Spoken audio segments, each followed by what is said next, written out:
দ্রষ্টাই দৃষ্ট অর্থাৎ observer is the observed, অর্থাৎ আমি যে দ্রষ্টা, আমি যে দেখছি, যাকে দেখছি এবং যে দেখছে দুজনেই কিন্তু একই জিনিস। কিভাবে? এই মুহূর্তে আমার ভাইপোকে একটু দেখে নি, এই যে একে আমি দেখছি, সেই আমি সেই, কিভাবে সম্ভব? এই শিশুটি আমি দেবাশিস সিনহা কি করে হতে পারি, আর সেই শিশুটি দেবাশিস সিনহা নিজে কিভাবে হতে পারে? তো অবজারভার ইজ দ্য অবজার্ভড কিভাবে? অবজারভেশন মানে কি? অবজারভেশন হচ্ছে এই জগতের যা কিছু দৃশ্যমান অদৃশ্যমান জিনিস আছে তা কিন্তু আমার পর্যবেক্ষণের বিষয়বস্তু, এবং আমি অবজারভার, এবং প্রত্যেক মানুষই কিন্তু তাই। অর্থাৎ আমি যে দেখছি, যে দ্রষ্টা অর্থাৎ সিয়ার বা অবজারভার বা উইটনেসার বা উইটনেস বা ওয়াচার, অ্যাকচুয়ালি হচ্ছে থিঙ্কার, চিন্তনকারী। তিনি চিন্তা করেন, তিনি দেখেন। কিসের মাধ্যমে তিনি দেখেন, কিসের মাধ্যমে তিনি চিন্তন করেন? তা হচ্ছে স্মৃতি। আমরা সমস্ত কিছু দেখছি, বলছি, শুনছি, বোঝার চেষ্টা করছি, সবটাই হচ্ছে আমাদের স্মৃতির উপরে বেস করে, অর্থাৎ আমাদের অতীতের উপরে ভিত্তি করে। আমাদের অতীত স্মৃতি, চিন্তন, তথ্য, অভিজ্ঞতা, ইনফরমেশন, ডেটা, এগুলো দিয়ে কিন্তু নির্মিত। অর্থাৎ আমাদের মাইন্ড যাকে বলি তা হচ্ছে actually thought, information, data, experiences, সেন্সেশনস, অনুভূতি, ফিলিংস, সমস্ত কিছুই হচ্ছে স্মৃতি। আর স্মৃতি মানেই হচ্ছে অতীত। অতীতের সাহায্যে, অতীত স্মৃতির সাহায্যে আমরা সমস্ত কিছুকে অবজার্ভ করছি, বোঝার চেষ্টা করছি, শোনার চেষ্টা করছি। অতীত স্মৃতিতে যে ইনফরমেশন গুলো সঞ্চিত আছে তা কিন্তু প্রজেক্ট করছে, অর্থাৎ সেগুলো প্রতিফলিত হয় আমার অবজারভেশনের অ্যাক্টের মাধ্যমে। অর্থাৎ আমি যে দেখছি, পর্যবেক্ষণ করছি, তার মাধ্যমে সমস্ত কিছু কিন্তু আমার অতীত চেতনা কিন্তু বেরিয়ে আসে, অর্থাৎ প্রজেক্ট হয়। আমি যে বস্তুটিকে দেখছি বা যে জিনিসটিকে দেখছি বা শুনছি, তার উপরে সুপার ইম্পোজ হয়ে যায়, তার উপরে চেপে যায়। ফলে আমি যা দেখছি তাকে তার সহজাত অবস্থায় দেখছি না। যেমন এই আকাশ বা মেঘ, পাখি, যখন শব্দগুলি বলছি তখন আমার স্মৃতিতে, আমার মাইন্ডে কিন্তু অলরেডি এর ছবি কিন্তু পূর্বে সঞ্চিত আছে। ফলে আমি যা দেখছি তা কিন্তু দেখছি না, অ্যাকচুয়ালি আমি যে আকাশ শব্দটি দেখছি, আকাশ নিয়ে আমার যা কিছু ইনফরমেশন, অভিজ্ঞতা আছে তা কিন্তু প্লে আউট করছে আমার এই দেখার মাধ্যমে, অর্থাৎ আকাশের ওপরে, ছবির ওপরে চেপে বসেছে। তাই আমি আকাশ দেখছি না, আমি আমার অতীতকেই দেখছি যে আকাশ কেমন, আকাশ কবিদের কাছে কেমন, বিজ্ঞানীদের কাছে কেমন, সাধারণ মানুষের কাছে কেমন, পশু পাখির কাছে কেমন। আমার কাছে এই যা ডেটা এবং ইনফরমেশন আছে তার মাধ্যমে আকাশকে দেখার চেষ্টা করছি। তাই আকাশ যে একটি বস্তু হিসাবে বা অবজেক্ট হিসাবে, তার যে প্রাকৃতিক সহজাত একটি অবজেক্টিভ রিয়ালিটি আছে, বস্তু নিরপেক্ষ একটি তার অস্তিত্ব আছে, স্বাধীনতা আছে, যেখানে আমি পেনিট্রেট প্রবেশ করতে পারছি না।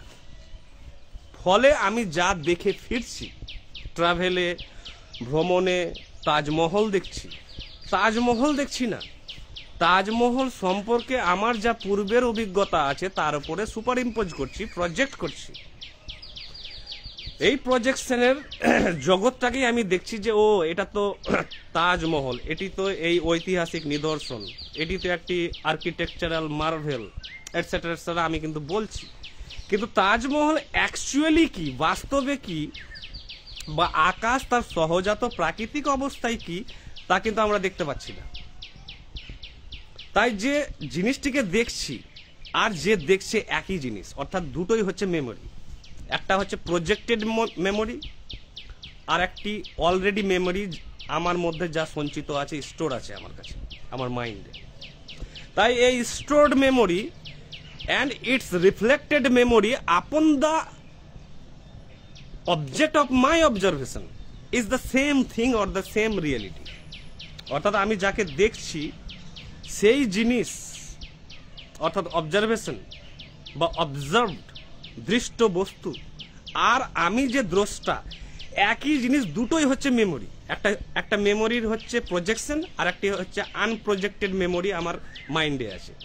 তাই অবজারভার এবং অবজার্ভড, সিয়ার এবং সিন, এক্সপেরিয়েন্সার এবং দ্য এক্সপেরিয়েন্স একই জিনিস। আমি কিছুই দেখলাম না, আমার দ্বারা দেখা সম্ভবই নয়, যেহেতু বস্তুগত, বস্তু নিরপেক্ষ সত্যতা বা বাস্তবতা কারো পক্ষে জানা সম্ভব নয়, কারণ এটি হচ্ছে বিয়ন্ড টাইম স্পেসের জগৎ। তাই observer and the observed, watcher and the watched, experiencer and the experience, writer and the written stuff is the same reality, একই জিনিস। তাহলে আমি কাকে দেখছি? আমি যখন একজন মুসলিমকে দেখছি বা হিন্দুকে দেখছি, আমি হিন্দু মুসলিমকে দেখছি না, আমার হিন্দু মুসলিম সম্পর্কে যা পূর্ব অভিজ্ঞতা, সঞ্চিত ইনফরমেশন ডেটা আছে তার উপরে চাপিয়ে দিচ্ছি। অর্থাৎ মুসলিমরা হয়তো এইরকম বা হিন্দুরা হয়তো এইরকম, এইরকম প্রিজুডিস বা বায়াসেস আমার মধ্যে অলরেডি আছে, তাই আমি তার মাধ্যমেই দেখছি। অর্থাৎ একজন ব্যক্তি আজ এলো আমার কাছে, গতকাল ব্যক্তিটি আমার সঙ্গে খারাপ ব্যবহার করেছিল, আমি তাকে অতীতের মাধ্যমেই দেখছি। আজ হয়তো সে কিন্তু চেঞ্জ হয়ে যেতে পারে বা পাল্টে যেতে পারে, বদলে যেতে পারে, কিন্তু আমি তার বদল ভাবটি অনুভব করছি না বা দেখতে আমি অক্ষম এই মুহূর্তে, কারণ তার সম্পর্কে আমার কাছে অতীতে কিন্তু পীড়া আছে বা একটি মতামত তৈরি করা আছে। সেই মতামতটাই আমি তার উপরে চাপিয়ে দিচ্ছি, সুপার ইম্পোজ করছি, এবং এই সুপার স্ট্রাকচারটাই আমার কাছে কিন্তু প্রতিফলিত হচ্ছে। তাই আমাদের এত পীড়া, দুঃখ, হতাশা এবং অতীত নিয়ে এত অভিযোগ, অনুতাপ, নিন্দা, সমালোচনা, কুৎসা, কারণ আমাদের সব অতীতের মাধ্যমে আমি জগৎকে দেখছি। আমি নাস্তিক, কারণ আমার কাছে অতীতের নাস্তিক ডেটা ইনফরমেশন আছে এবং তার মাধ্যমে জগতে দেখছি, তাই গড দেখতে পাচ্ছি না। যিনি গড বিশ্বাস করেন তিনি গডলেস জগৎ দেখতে পাচ্ছেন না, ঈশ্বরহীন জগৎ দেখতে পাচ্ছেন না, কারণ তিনিও সেই ডেটা ইনফরমেশন নিয়ে ঘুরে বেড়াচ্ছেন, অর্থাৎ তার biases, prejudices, likes, dislikes, choices. তাই অবজারভার, অর্থাৎ আমি দ্রষ্টা, thinker, the observer, the mind is projecting all its past information and data from its memory onto the object of my observation outside. This is what actually happens to everyone, every human being. That is why we are in great darkness and into the prison cell of ignorance. অর্থাৎ অজ্ঞতার কারাগারে আমরা কেন বন্দী, আর কেন আমরা মুক্ত হতে পারবো না, কেন এই বিবাদ, দ্বন্দ্ব, কলহ, বিভাজন, হিংসা, ঈর্ষা, অহংকার, প্রতিযোগিতা, নিন্দা, কৃপণতা, ভয়, অ্যাংজাইটি, দুশ্চিন্তা, বিষাদ কেন চলতে থাকবে? যে অবজারভার এবং অবজার্ভড, অর্থাৎ দ্রষ্টা এবং দৃষ্টকে যে প্রকৃত জানে, তিনি সমস্ত পীড়া থেকে মুক্ত। Thank you.